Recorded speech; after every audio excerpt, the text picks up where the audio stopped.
निजीकरण धोखा है, धोखा है, धोखा है। निजीकरण नहीं चलेगा, नहीं चलेगा, नहीं चलेगा। निजीकरण नहीं चलेगा, नहीं चलेगा, नहीं चलेगा। भारत सरकार होश में आओ, होश में आओ, होश में आओ। वित्त मंत्री होश में आओ, होश में आओ, होश में आओ। प्रधानमंत्री होश में आओ, होश में आओ, होश में आओ। हिटलरशाही नहीं चलेगी, नहीं चलेगी, नहीं चलेगी। तानाशाही नहीं चलेगी, नहीं चलेगी, नहीं चलेगी। कल भी हम जीते थे, आज भी हम जीतेंगे। कल भी हम जीते थे, आज भी हम जीतेंगे। इंकलाब जिंदाबाद, इंकलाब जिंदाबाद। आवाज दो, आवाज दो, आवाज दो। एनबीएफ जिंदाबाद, एनबीएफ जिंदाबाद, एनबीएफ जिंदाबाद। अमर रसिक जिंदाबाद, अमर रसिक जिंदाबाद। अमर कॉमरेड जिंदाबाद, अमर कॉमरेड जिंदाबाद। सीबीआई जिंदाबाद, एनबीएफ जिंदाबाद, एनबीएफ जिंदाबाद। भारत सरकार, भारत सरकार। वित्त मंत्री, वित्त मंत्री। मोदी सरकार, मोदी सरकार।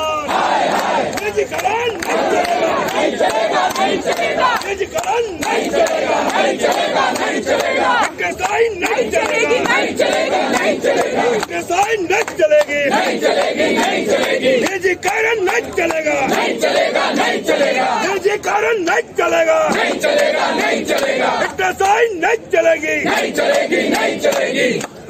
सीबीआई जिंदाबाद। सर आपका नाम क्या है? आपका नाम क्या है? मैं हरविंदर सिंह हूँ।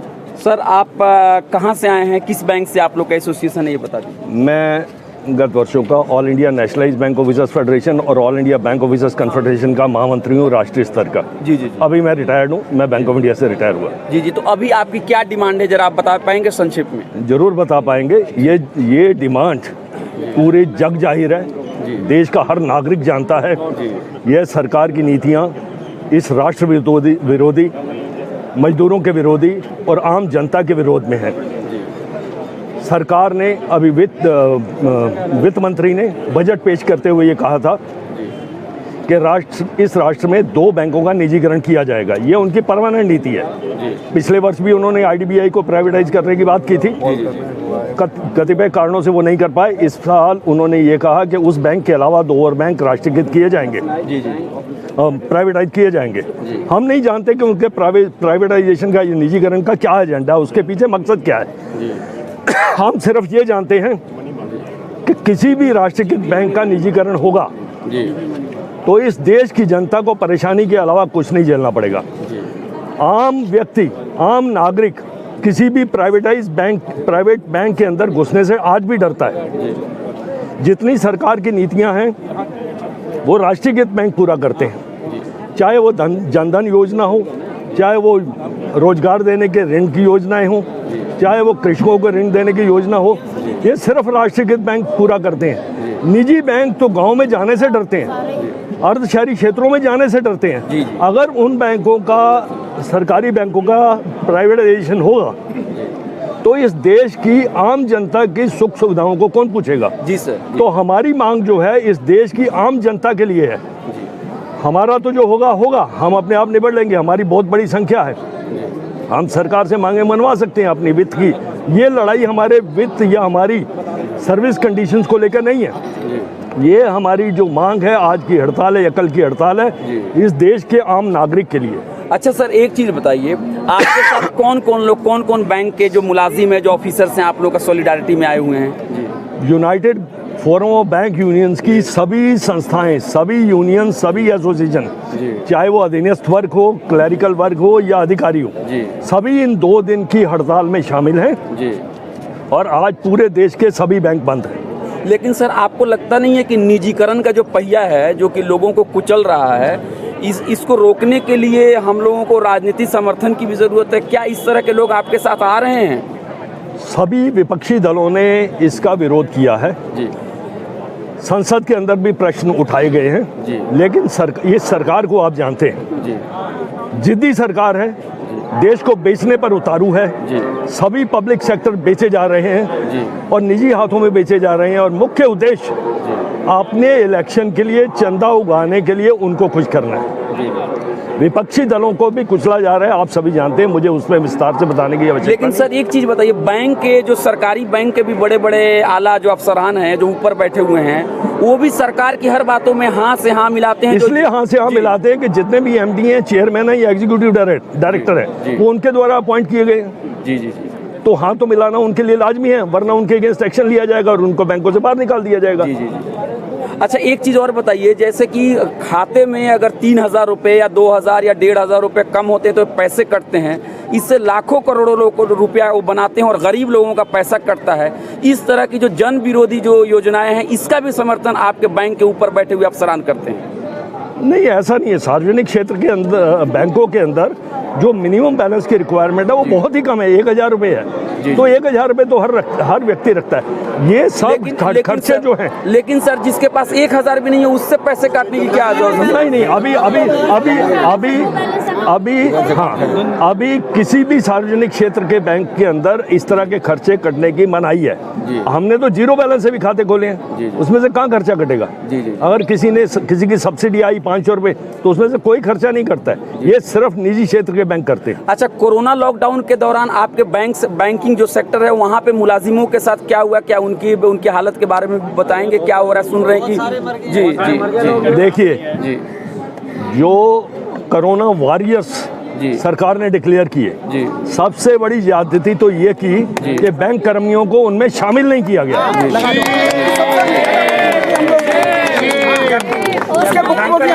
जो बैंकर्स को लगनी चाहिए, जो स्वास्थ्य की सुविधाएं, इंश्योरेंस, कंपैशनेट ग्राउंड्स पे जॉब देने की बात आई, वो भी बैंक कर्मियों को नहीं दिया गया। लेकिन बैंक कर्मियों से अपेक्षा हमेशा ये की जाती रही कि वो हर दिन आएंगे और ग्राहकों की सेवा करेंगे, और वो हमने की, क्योंकि हमारा ये राष्ट्रीय दायित्व है। सार्वजनिक क्षेत्र के बैंक हमें पूजनीय हैं। कई वर्षों पूर्व इस देश की पूर्व प्रधानमंत्री ने राष्ट्रीयकरण किया था, तो कुछ सोच के किया था। आज बिना सोचे समझे इस राष्ट्रीय धरोहर को बेचा जा रहा है। कर्मियों के साथ तो हमेशा से, बैंक कर्मियों के साथ तो हमेशा से द्वितीय श्रेणी का व्यवहार किया गया। अच्छा सर, एक और चीज हम लोग खबर में पढ़ते हैं, बहुत ज्यादा जानते नहीं, कि बैंकों का मर्जर भी हो रहा है, तो उससे क्या लोगों को, आम आदमी को नुकसान होगा या उससे फायदा होगा? अभी मैंने मर्जर की बात की, निजीकरण की बात की, मर्जर की बात की। मर्जर कई बैंकों का हो भी चुका है। 4 बड़े बैंकों में छोटे बैंकों को शामिल कर लिया गया है। इस सरकार का रामबाण, जिसे हम पैनिशिया बोलते हैं, वो मर्जर और निजीकरण ही है। वो खुद ही नहीं जानते कि इस निजीकरण या मर्जर से होने वाला क्या है। अगर वो बाद में ये कहते हैं कि बैंकों की हालत खराब है, अगर बैंकों की हालत खराब है तो इसके लिए मैनेजमेंट और सरकार ही जिम्मेवार है। अगर मैनेजमेंट खराब है तो उनका कर्तव्य बनता है कि मैनेजमेंट को ठीक करे। ये भ्रष्ट राजनेता और बड़े अधिकारी अगर बैंकों को नहीं सुधार सकते, उनको हटाना चाहिए। बैंकों का निजीकरण करने से कोई उपाय नहीं होने वाला है। पार्लियामेंट का निजीकरण होना चाहिए सबसे पहले। अब आपकी sir, what is your demand? हमारी डिमांड सिंह साहब ने अभी आपको बताई है, वही सेम है कि भैया ये नहीं, हम हिंदी में बोलेंगे हम तो ये सरकार जो है ना भाई, क्यों कर रही है निजीकरण? क्या जरूरत पड़ा है ऐसे? हैं, जब हम लोग प्राइवेट बैंक से अच्छा काम कर रहे हैं, गवर्नमेंट के हर चीज़ को जो है ना, स्कीम को हम लागू कर रहे हैं, जो गवर्नमेंट की स्कीमें होती है उनको हम लागू कर रहे हैं, तो क्यों कर रहे हैं निजीकरण? भाई ये राष्ट्र की धरोहर को 1-2 लोगों के हाथों में क्यों बेचा जा रहा है? आप भी बताइए, आप लोग भी सहयोग करिए। आप जो हमें से क्वेश्चन कर रहे हैं इस चीज़ को, आप भी देखिए, क्योंकि देखो गांव-गांव में कोई प्राइवेट बैंक है? आपने देखा कहीं? हाँ भाई, जो बड़े बड़े शहरों में उसी में ही है ये प्राइवेट बैंक। हम लोग गांव-गांव में जहाँ 2 घर है, 4 घर है, वहाँ भी हमारे नेशनलाइज्ड बैंक है। उनको बंद करेंगे तो वहाँ जनता को कहाँ सेवा मिलेगी? वो क्या शहर में आएंगे? जहाँ व्यवस्था नहीं है, आने जाने की व्यवस्था नहीं है, वो कैसे करेंगे? इस चीज़ को सोचना चाहिए सरकार को। ये तो रात को सोती है, सुबह उठते ही कहती है कि भैया ये कर देंगे, हम इसको बेच देंगे, उसको बेच देंगे। ये गलत बात है, ये होना नहीं चाहिए। हम लोग सड़कों पर आएंगे, बोलेंगे, बात करेंगे, इसका विरोध कर देंगे हम लोग। मैडम आप भी अपनी बात रखें। निजीकरण तो बहुत बड़ी साजिश है ही। सरकार जो ये इसे बेचने का जो षड्यंत्र कर रही है, हर सुविधा के लिए हर गरीब लोगों को, आम नागरिक को सुविधा देने के लिए सरकारी बैंक है, और जब हमारे पे बात आती है, आम जनता की बात आती है, तो इसको प्राइवेटाइज कर दो। कहाँ तक का इंसाफ है ये? पीएम स्वनिधि, सरकार की योजना, स्ट्रीट वेंडर्स लोन, छोटे छोटे लोन, सब कुछ करने के लिए हम राष्ट्रीय बैंक है, और जब आम नागरिक को सुविधा ही नहीं मिलेगी, जो आप मिनिमम बैलेंस चार्जेस की बात कर रहे थे, या ये जो चार्जेस हैं, ये प्राइवेट सेक्टर बैंक्स लगाते हैं। नेशनलाइज बैंक में इस तरीके की चीजें नहीं। एसबीआई में भी पैसा करता है, बहुत कम करता है। एसबीआई में भी जो करता है ना, वो अपने में भी करता है। तो वो सेक्टर वाइज है, रूरल में कितना, अर्बन में कितना, मेट्रोज में कितना, उसके अकॉर्डिंग होता है। बट ज़ीरो बैलेंस भी है सर। अगर पैसा कटता है तो हम जो सरकारी बैंक है वो हम गरीबों, इलिटरेट से लेकर, गरीबों से लेकर, गांव से लेकर हम हर लोगों को सर्व करते हैं। हम सिर्फ कुछ 10,000 मिनिमम बैलेंस और 15,000 मिनिमम बैलेंस वाले खाते धारक लोगों को सर्विस नहीं देते, हम गांव तक सर्विस देते हैं। अच्छा, और उसके दूसरी बात यह है कि जो जितनी भी सरकार की जितनी भी स्कीमें हैं वो सरकारी बैंकों में सबसे ज़्यादा सारा ही हम इम्प्लीमेंट करते हैं। नोटबंदी से लेकर देख लीजिए आप, हमने जनधन अकाउंट जो खोले हैं सारे सरकारी बैंकों ने, हमने गिनीज बुक ऑफ रिकॉर्ड बनाया, तो वो सरकारी बैंकों के कर्मचारियों ने किया था। और कोरोना में भी जो आप पता करें, जो जितने प्राइवेट बैंक थे उनकी टाइमिंग थी वो 1 बजे 2 बजे बंद हो जाते थे, हमने 5-6 बजे तक, मतलब मिनिमम से मिनिमम हम 6 बजे तक भी बैठ के हमने कस्टमरों का सारा काम किया है। और जहाँ तक रेट ऑफ इंटरेस्ट की बात है, पेनल इंटरेस्ट की बात है, वो सारे प्राइवेट बैंक वाले लगाते हैं। हमारे यहाँ हर तरह के अकाउंट हैं, जो नहीं अफोर्ड कर सकते उनके लिए ज़ीरो बैलेंस है। जो प्रीमियम कस्टमर है, हम हर तरह के, हर क्षेत्र के कस्टमर को सर्विस देने के केपेबल हैं, सिर्फ कुछ निश कस्टमरों के सर्विस देने के नहीं है। मैडम, आपका नाम क्या है और कहाँ से? मैं कैनरा बैंक के ऑफिसर्स एसोसिएशन के मेंबर हूँ। मैं कैनरा बैंक के। आपका नाम बता दीजिए। मेरा नाम है सबा खान। सबा जी, थैंक यू वेरी मच। आप madam, so madam, what is your demand, and please introduce yourself. I am Mrs. Raj Sulochana Naidu, Bank of India officer हूँ बैंक ऑफ इंडिया में। मेन ये है purpose, privatisation is not a solution. Okay. अगर होता तो पहले nationalise ही क्यों होता? The logic is that. But newspapers are writing, and those who are favoring government, they are saying that privatization will bring about radical change. It will remove poverty. How do you respond to that? Removing poverty, if you think so, the government has introduced lot many schemes which nationalized bank are doing as a social circle. Main purpose of nationalized bankers is to improve that social securities and improve the development of economy. I mean, economy development is also a must in as far as nationalized banks. We have a policy like that कि you have to do so many this thing. Like we are doing loans, mudra loans, and initiating, what do you call that, PM's Yojana, all whatever introduce schemes like Atal Pension and Bima Yojana, everything is being introduced at nationalized bank only. If you go and look into that private bank, it is entirely different scenario. They don't have any force for implementing any rural policies. If you see, all the 5-year plans has been introduced years back, 1947 and all onwards, and this is major why nationalized bank was being nationalized. All the private bank was nationalized, right? In the sense now, if you think private, students are working with only one notion. Maximum people, okay, if I'm going to work for a nationalized bank, I'm going to serve for the people, and upliftment of social circle will be always there, and economy will be definitely improved, because there is, in case anything happens to any customer, they are answerable. We are relationship beyond banking, we say. We go to door banking. Our salary is the only thing. We work with a compassionate this thing. We work on compassionate ground also. So if you privatize any, nationalized bank, what is the solution? If you want to be stringent about that, make a policy matter like that. You introduce some administration, strong administration, and you ensure that NPA doesn't happen. NPA happens because of, large corporate level only. It is not mediocre. It is at not at all at lower levels. You you endorse some kind of a policy where it is stringent, strict. So many NPAs happen. Nothing is, we are asking for, declaration and everything.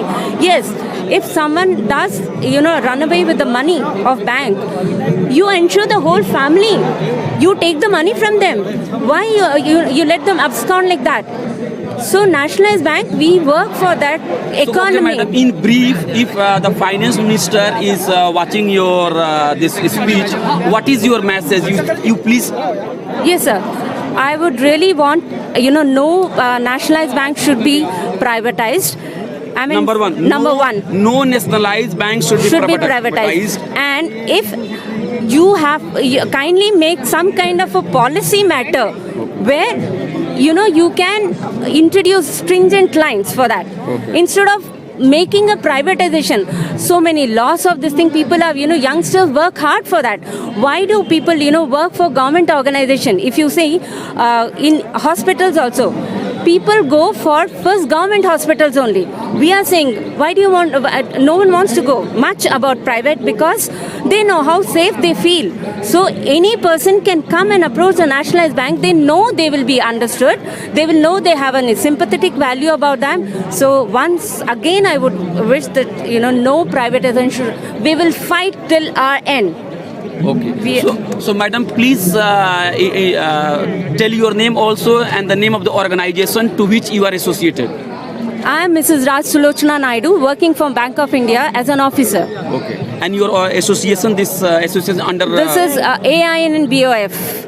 We are under one roof, AIN, BOF. We are all going on strike for 2 days. All over India, we are coming under one roof, UNBF. Okay. Thank you. Sorry. Thank you. So you could see here that a large number of employees from the bank, they have just gathered here and they are protesting against privatizations. But the government is adamant and it is pushing forward its policy of privatizing nationalized bank. That is definitely going to hurt the interest of the common people. I am Abhay Kumar.